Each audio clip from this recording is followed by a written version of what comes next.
je suis enseignante d'anglais et au départ, j'étais PLP parce que moi, je suis une vieille génération et en fait, on pouvait passer le concours avec une licence à l'époque, pas besoin de master, le master n'existait même pas.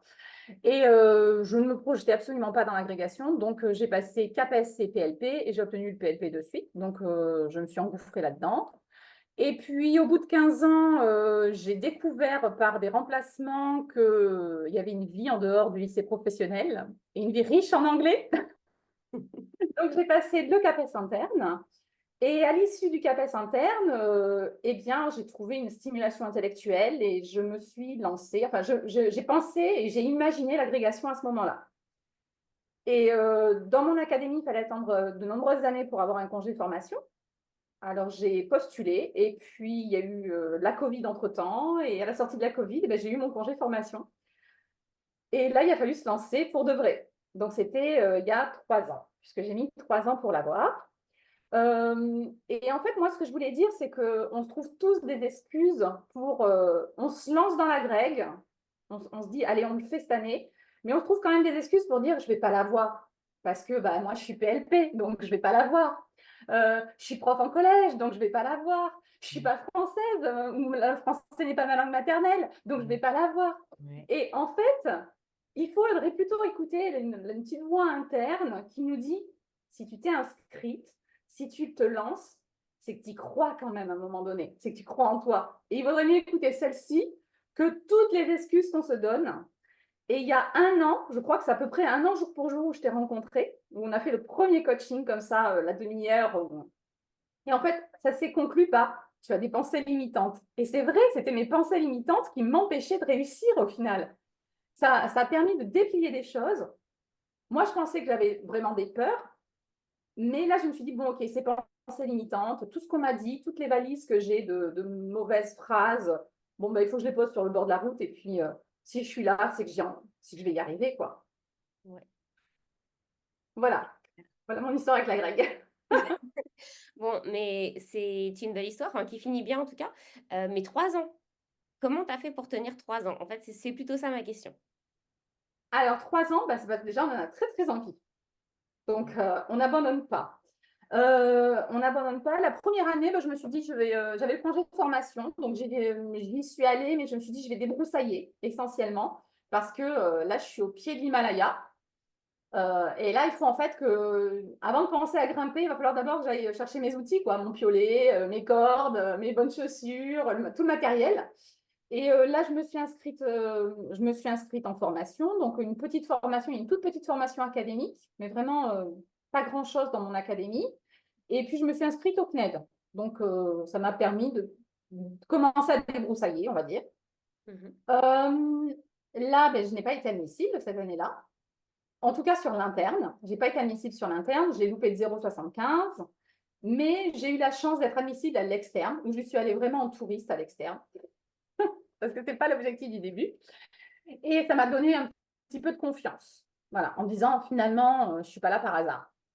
Mhm. Et puis, donc, je me suis relancée forcément sur une deuxième année, là où je n'ai pris, où je me suis mise toute seule, vraiment toute seule, parce que là, j'ai repris le travail, Ouais. forcément. J'avais plus de congé formation. Donc, avec le boulot, je me suis dit, bah, les cours, je suis capable de trouver des cours, de trouver des bouquins. Voilà.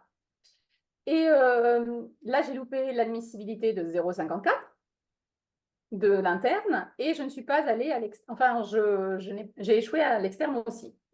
Donc là, ça a été 2 échecs finalement. Je considère ça comme des échecs, alors que je n'avais pas vu que c'était dans mon parcours, c'était mon chemin. C'est ce que j'allais dire. Maintenant, je me dis, si j'ai pas réussi, c'est qu'il y avait une raison. J'étais pas prête. Ah oui? Même pour 0,54, c'est pas grand-chose, mais j'étais pas prête et j'aurais pas réussi l'oral. Ouais. Et là, cette deuxième année, j'ai mis les choses à plat. Je me suis donné un mois de break où je me suis dit, bon, on arrête de penser à la grecque parce que c'est vrai dès qu'on se lance dedans, on mange à grec, on boit à grec, on dort à grec. Et tout ce qu'on fait, c'est pour la grecque. Voilà. Si on lit le journal, c'est pour la grecque. C'est en permanence. Ça devient addictif et obsessionnel. Et là, je me suis dit, un mois pour tout déplier, mettre à plat. Mais je savais que j'allais continuer. Il ne fallait pas abandonner. Mhm. Et là, je me suis dit, bon, bah, 0,75, 0,54, ce n'est pas un problème de connaissance. Le problème, il est ailleurs. Et j'ai tenté d'analyser ma personnalité. Je me suis dit, bon, bah, tu as peur, donc il faut mettre ça de côté. Et tu manques de méthode, tu t'es pas entraîné véritablement. Tu as acquis des connaissances, mais pas d'entraînement. Mm.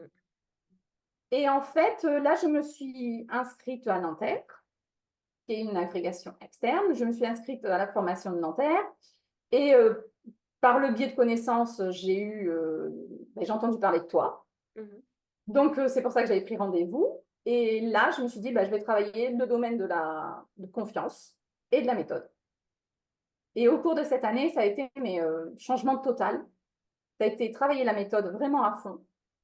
Travailler, faire tous les devoirs, même s'ils ne sont pas corrigés. J'attends encore des devoirs hein, aujourd'hui. C'est pas la seule.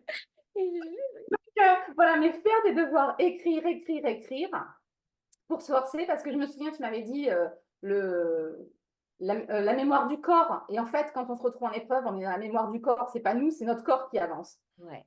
Et donc, du coup, faire rendre que des copies, et même si je ne les rendais pas, je les faisais. Voilà, s'entraîner. Comme ça, le jour J, c'est pas la dissertation de l'année, quoi. Non. C'est, C'est la... Et puis, donc, j'ai eu ça, travailler la confiance avec toi, voilà, par le biais des coachings. Ça m'a permis de mettre des choses de côté, de me recentrer aussi, de trouver du temps. Ça, c'était super important. Arriver à voir, à analyser où je pouvais gratter du temps. Voilà. Comment je pouvais faire pour corriger mes copies. Comment je pouvais faire par rapport au lycée. Ça a été très important. Mettre les choses à plat à la maison. Parce que ça aussi, on se trouve toujours des excuses. Oui, mais mes enfants sont petits, mes enfants sont grands. Voilà, je suis toute seule. Donc là, ça a été conseil de famille. Et là, j'ai dit, vous me donnez une année, mais c'est l'agrég, c'est la priorité. Voilà, il n'y a pas autre chose. Et il faut être stratégique. Pendant les vacances, bah, je recevais mes nièces pendant les vacances. Comme ça, tout le monde était occupé et moi, je pouvais travailler plutôt que de trouver des occupations.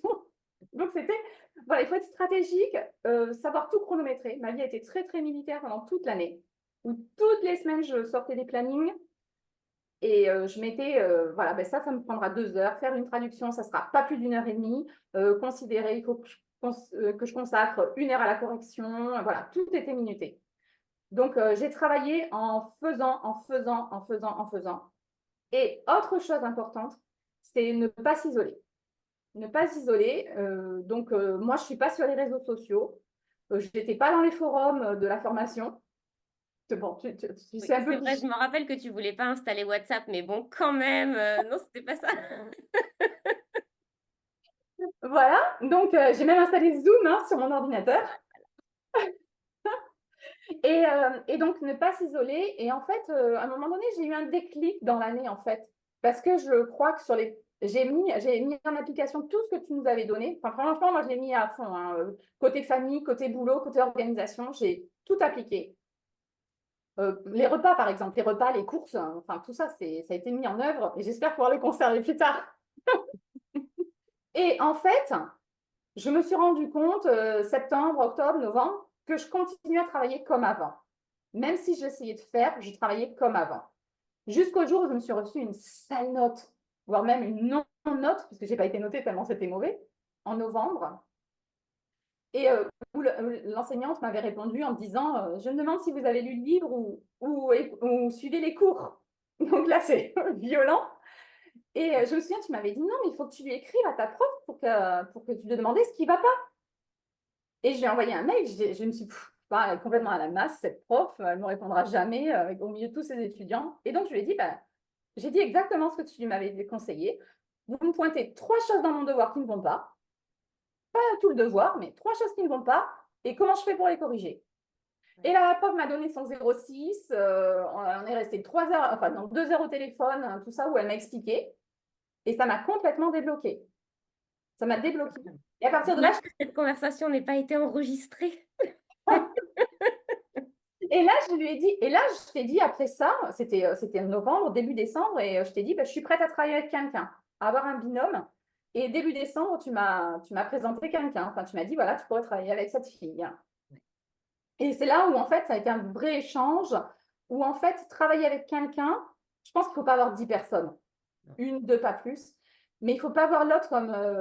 on n'est pas en compétition avec l'autre, avec cette personne-là. On est collègues et on est partenaires. Voilà, moi, on était partenaires et aussi bien avec la première binôme et la deuxième binôme, parce que je travaillais avec deux en même temps, tellement je voulais travailler. Et avec les deux, c'était des partenaires. Et au départ, j'avais été un peu sèche, je leur ai dit, mais moi, je ne cherche pas une copine. Moi, je cherche une partenaire de travail. Je savais pas. Donc, la deuxième, elle m'a dit, t'as été fou dès le départ. Et maintenant, je crois que ce sont deux copines. Non, je n'étais pas au courant des détails de l'histoire. Elles ont persévéré, donc tu les avais quand même convaincues par ta rigueur. Oui, je crois. Mais je crois qu'elles ont compris que j'étais honnête dans ma démarche, j'étais droite et moi, je ne voulais pas perdre de temps. Voilà. Donc, oui, après, une fois qu'on a fait le travail, on pouvait discuter. Mais tant que le travail n'était pas fait, on travaillait. C'est bien. Ah, c'est drôle. Bon, Ok. voilà, je crois que je ne sais pas s'il y a d'autres Non, points. non, mais c'est en fait, t'es vraiment passé par exactement tous les points, voire plus. Des choses que j'oublie parce que avec les répétitions, j'oublie des fois ce que je dis. Et c'est vrai il y a que toi qui me parle qui a écouté mes conseils pour les courses. Il n'y a que toi qui m'en parle. Les menus sont planifiés pour toute la semaine et les courses sont faites en fonction. Mais voilà, je sais qui a besoin d'une gamelle tel jour. Le soir où je rentre à 18, où je finis les cours à 18h, qu'en arrivant à 19h, je n'ai pas le temps de cuisiner, donc il faudra quelque chose juste à réchauffer.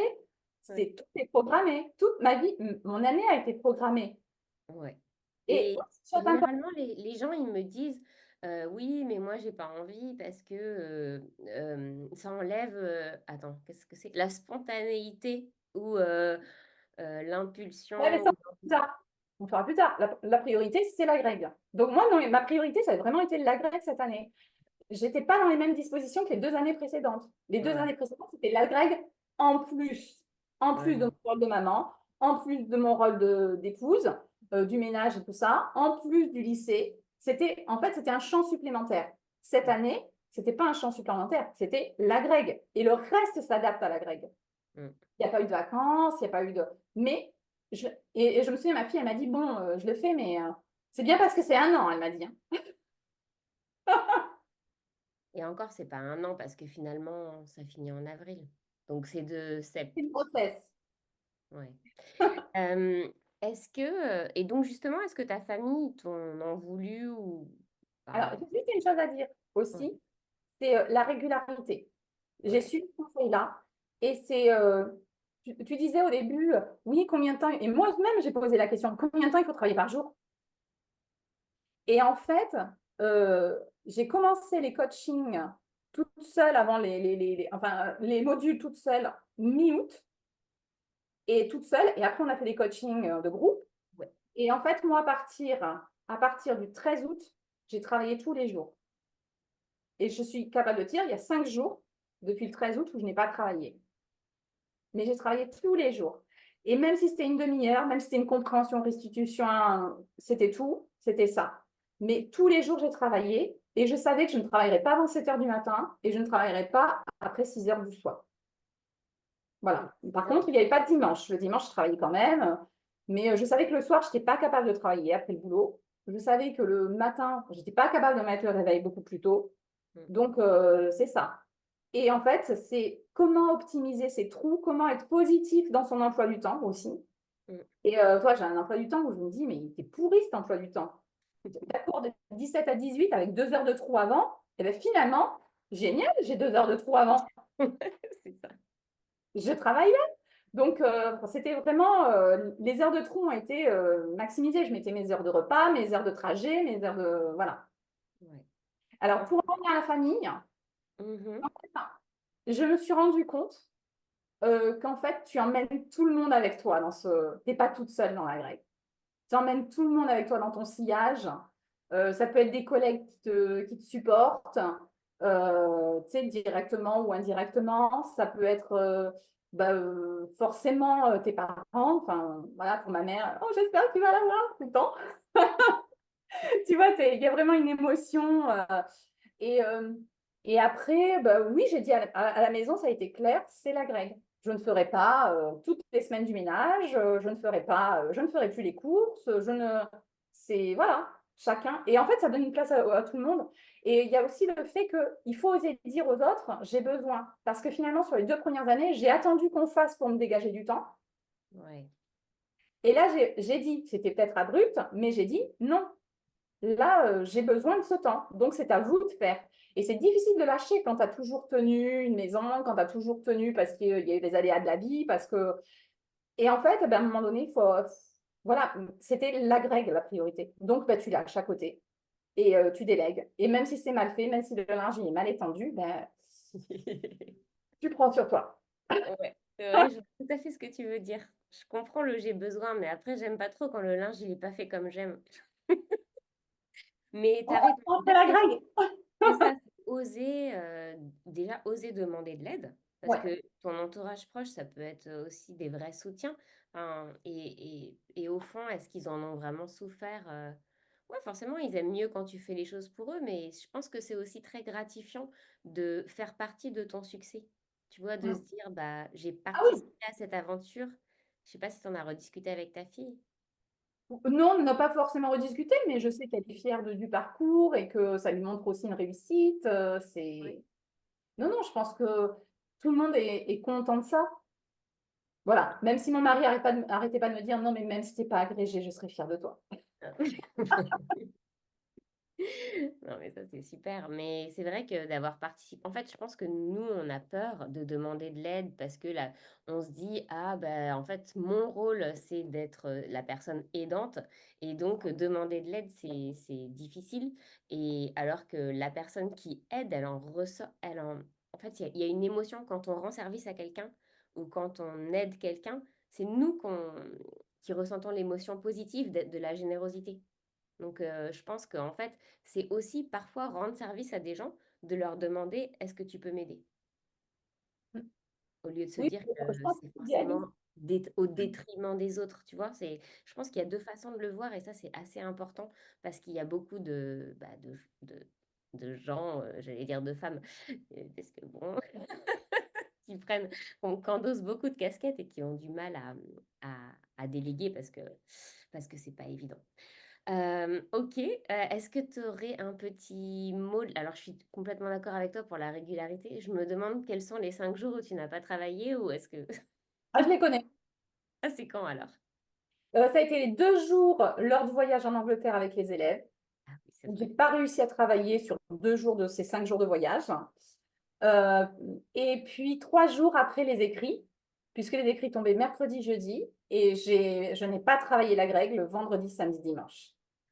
C'est incroyable. Donc ça veut dire que même le jour de Noël, même, tout ça? Oui, oui, bah, tu arrives à trouver une heure, à t'enfermer quelque part, et C'est ça. oui, Donc en fait, ce que je retiens en fait, ce que je retiens, c'est que si je donnais ça comme planning à des gens, ils pourraient se dire: «Ah mais mon Dieu, c'est atroce, 5 jours de vacances dans l'année» et encore, c'était pas des vacances parce que le voyage en Angleterre avec les élèves, moyennement des vacances.